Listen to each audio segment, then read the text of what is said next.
So last Saturday, my best friend Jake decided to host a fancy steak night at his place. You know, just a casual evening where two grown men pretend to be sophisticated but end up drinking cheap beer out of coffee mugs because all the glasses are in the wash.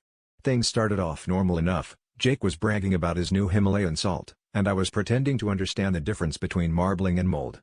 That's when Jake, with the confidence of a Food Network dropout, announced he could cook the perfect steak using only a hairdryer, because, and I quote, "It's just a tiny, really determined oven if you think about it."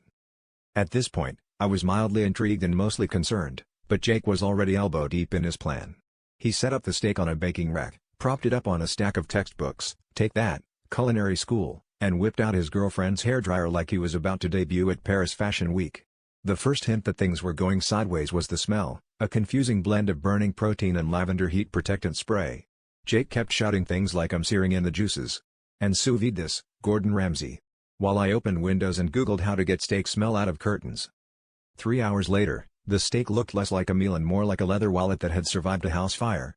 The smoke alarm had serenaded us for so long it might as well have joined the party, and the only one who seemed excited about dinner was Jake's dog, Muffin, who had been lurking under the table like a furry shark. Defeated, we called for pizza, and Jake, ever the optimist, said, "At least we didn't waste the hairdryer." That's when I noticed Muffin, who had apparently wandered too close to the kitchen, sporting a perfectly blown-out pompadour and smelling faintly of medium-rare steak. So technically, Jake did manage to serve up something rare that night, a hot dog with a side of style.